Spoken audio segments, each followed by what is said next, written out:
Hello, I'm Reverend Rick, and it is my honor to be with you today. We really hope that this video is a blessing to you. And if it is, please consider making a donation. People watch our videos locally when they cannot necessarily come to church throughout the United States and the world. So please join us and click the link below and make a donation. Thank you, and let this be a blessing to you.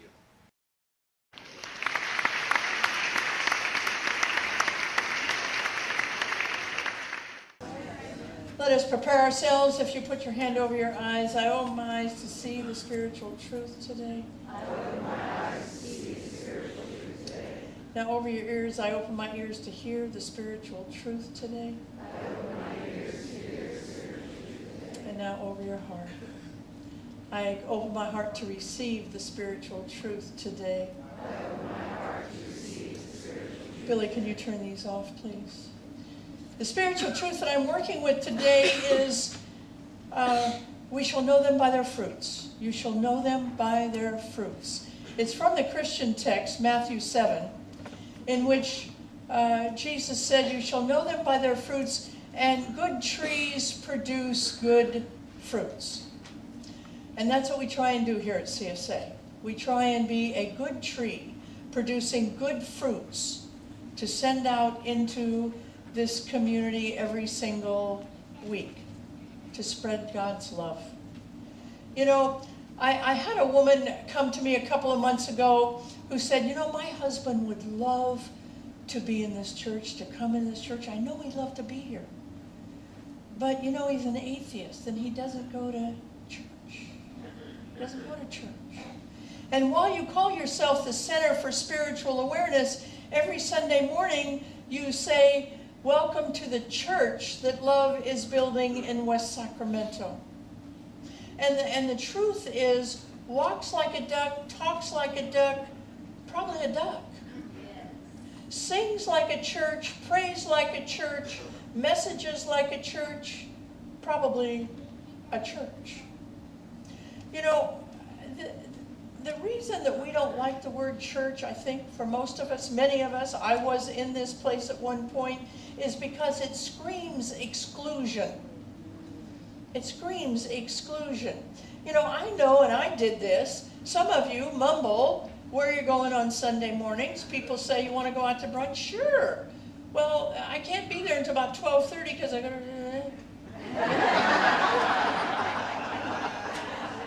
Or do you want to go for a hike? Yeah, but I've got to go to first. You know, because some of us know that in the name of church, in the name of God, terrible things were done to us. Mean-spirited things were said about us and to us. And so we just got rid of it all. We didn't want any part of any of us. And some of us may mumble where we go on Sunday morning because we identify as Jewish or Muslim or Hindu or Wiccan. And so we don't want that connection in our life because the word church screams theologically unsafe for us. But, and by the way, I'm grateful. I'm glad that we have people who go to temple on Friday night and come here on Sunday morning. They go to St. Francis on Wednesday or Saturday night and they come here on Sunday morning. We have a couple in the church who are actually on the board of directors of a Hindu temple and they worship with us regularly. That makes me very happy to know that that's happening. Because what I'm interested in doing is having people here who are willing to, instead of throwing out the word church, taking back its power, making it scream life theologically, it's safe here for everybody. Everybody.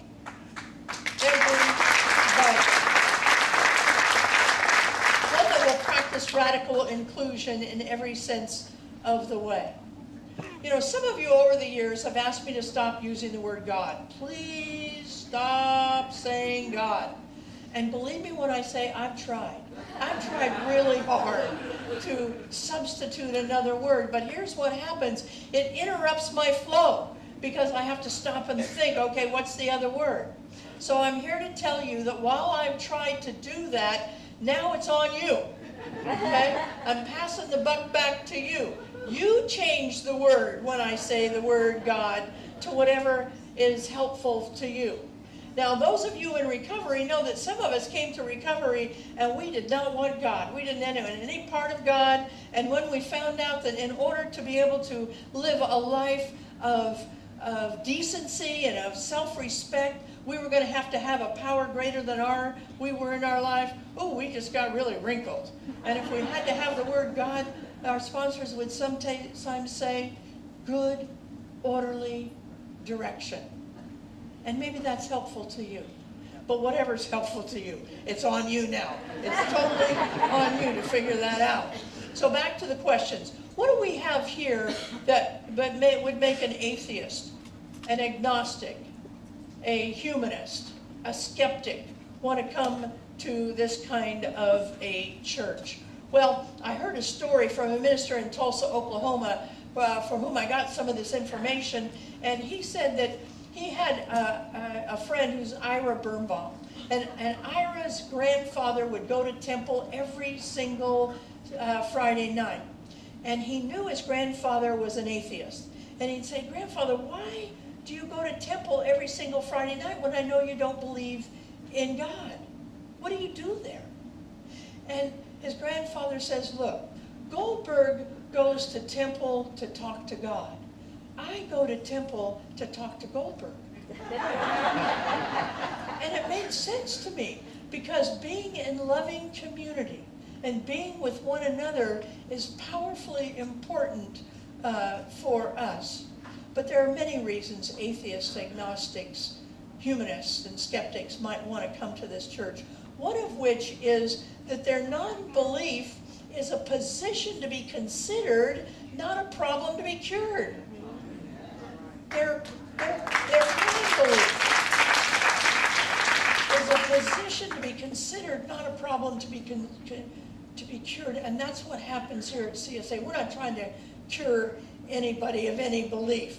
There are lots of reasons that people who are not believers want to come to a church like this. And one of them is that we can be a place in which we interrupt our regularly scheduled programming in our life. To stop what we're doing every minute of every day long enough to love and adore and contemplate the great mystery of our life. See, what Buddhists might call scheduled mindfulness. That's what church could be for many of us who call ourselves non-believers. Scheduled mindfulness. So we break into our regularly scheduled program long enough to stop making ourselves the center of everything in our life. To be relieved of that powerful pull of self-centeredness. To disregard our ego for 1 hour. For 1 hour every week. To put something before us that's bigger than we are in our lives. Church should also be countercultural. Church should be countercultural. See, we live in a culture that tells us thousands and thousands of times every single day, think only of your needs. I don't know if I've ever seen a product on television, on the internet, that has been advertised, on the radio, in newsprint, anywhere, that says, buy this product so you can share it with other people. I don't think I've ever experienced that. Because thousands of times a day we're told, take care of ourselves. Yet the church says, love one another in this life. The church says, care about the fire victims. Care about Jamel Robertson and his family. Care about the hungry. Care about homelessness. Care about kids who are going to spend Christmas in cages. Care about those things as well as caring about ourselves. See, the culture tells us to get everything we can get and then get a little more. The church says, give everything you can give and give a little more. See, we spend so much time sometimes in trying to nail success that we forget what's important. Money is not fruit. It's good fertilizer, but it's not fruit. We will know them by their fruits. See, we know people, all of us know people, and sometimes we were raised by people, and sometimes we were the people themselves who were too busy in our lives, chasing jobs, chasing success, and we forgot what was important in our lives. We came home so tired that we forgot that our children are our fruit. We forgot our spouses are our fruit. We did that because the culture we live in is moving us in that direction. We need a place where we can come 1 hour every week and sit and be still and contemplate what is important in our lives. See, we need a place where we can know that the shopping does need to get done. The clothes do need to get picked up off the floor. Dinners do need to get made. Lunches do get to be prepared. Phone calls do need to be returned. Texts do need to be made. But we also have to remember what's important. We have to remember what's important. We need to interrupt our regularly scheduled programming at least 1 hour a week in our life to help us consider what is success for us and what is significance. Are success and significance the same thing to us, or might they be a little different? Might we still want success and significance, but might we want to put significance in front of success and move forward in our lives? Another reason to come to church is to get some backbone. We're in the backbone business in church, to help us find a place to have the courage to interrupt racism and homophobia and sizeism and ageism. You know, it's not enough. Let me tell you what I believe. It's a personal belief. I don't have any scientific facts to it, but I believe that when you go to the Christmas party this year, you probably won't hear racist jokes because it's not okay in the culture anymore. You probably won't hear homophobic jokes because it's not okay in the culture anymore. But mark my words, you'll hear sizist jokes. You'll hear ageist jokes. You'll hear classist jokes. And it's not good enough anymore for us simply not to participate in that. Used to be we could make ourselves feel better by saying, well, it happened, but I left. I didn't participate in that. Not good enough anymore. We are spiritual warriors. We must stand up to that. In a way that is loving and compassionate, because, as our founder Ernest Holmes said, all human misery comes from ignorance, and only knowledge will save us from the pain of that ignorance. We can't go to it as if we're the superior people teaching somebody else. We have to interrupt that with love and with compassion and with oneness in our heart, with a sense of understanding in our hearts, in our life. CSA is in the backbone business. It pushes us to not only have respect for other people, but to have respect for ourselves. To know that we don't get to have anybody disrespect us, whether it's our spouse, whether it's our teenager, whether it's somebody at work.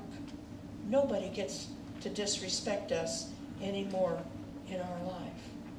Another reason to have spiritually minded interruption into our daily life is it keeps us from living in this age of sped up time. We live in a culture of nanoseconds. You tweet something, it's gone in nanoseconds. And it's just not the man with the orange hair. We're all doing it. We text, it's gone in nanoseconds.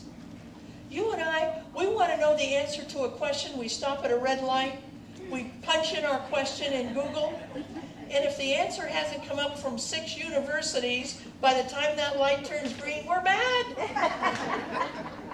We live in a time of sped up.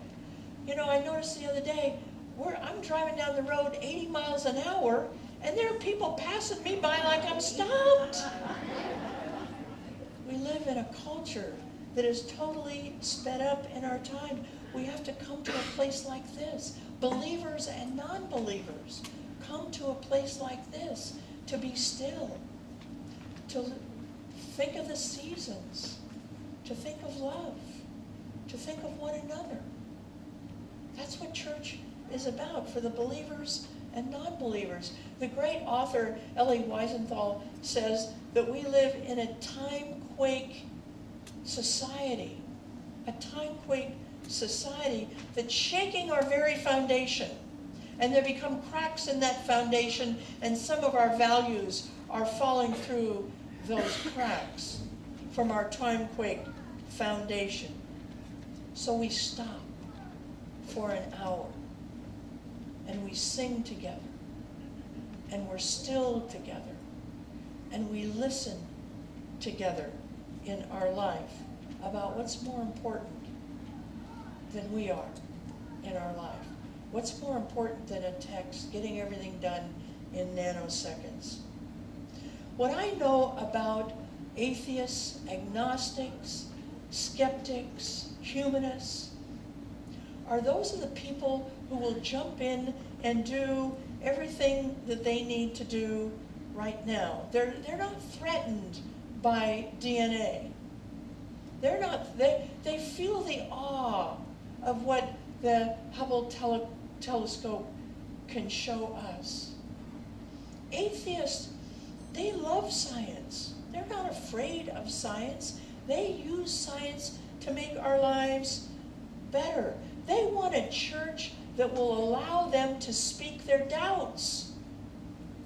And that's what CSA is for believers and not, I have doubts, I'm a believer.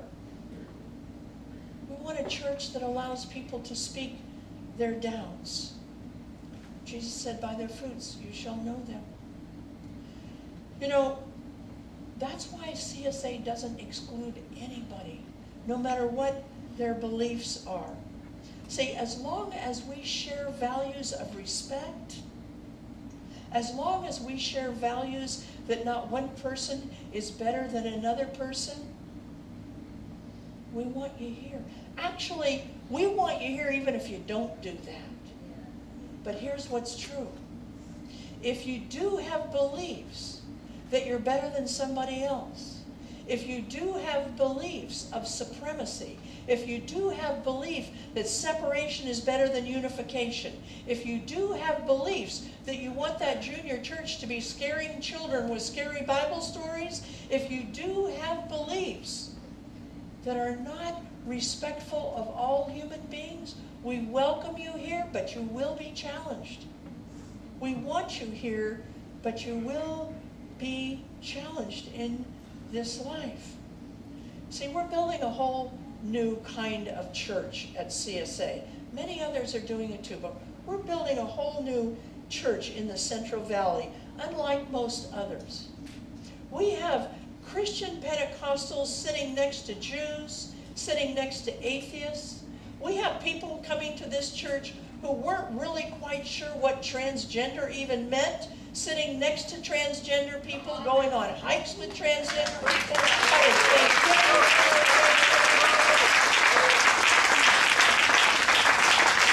because that's the kind of church that we want to build. Do you know that we've been feeding homeless people for 14 years in this church?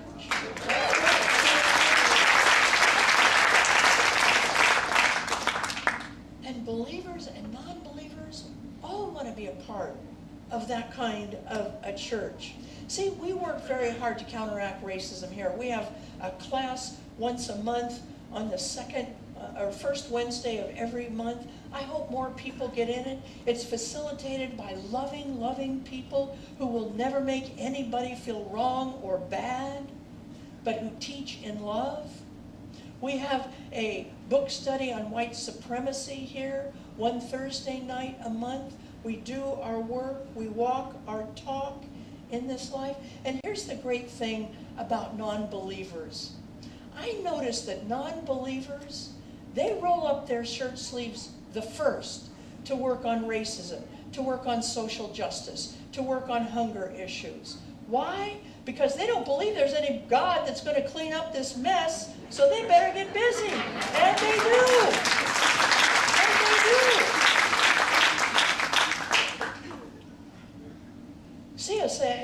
CSA is a community that welcomes all people. There's a minister named Reverend Anderson, and she used to say, you know, people have stopped asking us, do I need to leave my brains at the door before I come into this church? And now they're asking, do I need to leave my brains at the door, and do I need to leave my shame at the door?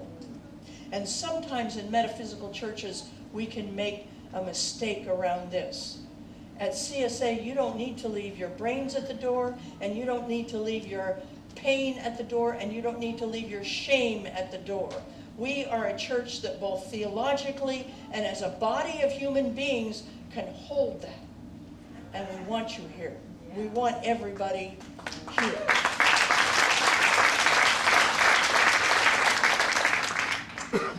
When all is said and done, all we want at a church is, how can I make my life better? How can I get through all these life challenges and be improved in my life, be happier in my life, have happier families in my life, have stronger goals that I can go after without feeling shame if I'm not there in 10 minutes. How can I? That's the kind of church that we're in. When the world says, do everything for yourself, what this church says is, do for yourself and don't forget to do for other people as well. When the world says, get all you can get, we say, give all you can give, and give a little more than that even. When the world calls people illegal and aliens, we call them brothers and sisters in this church. And when the world says believers are good and non-believers are not good, we say, we will know them by their fruits. Amen. Amen. Let's take this message in prayer, knowing that there's only one power, and it's the power of love and the power of goodness and the power of oneness, where we know that we're all one. I give thanks for that. I release this word into the law, and together we say, and so it is.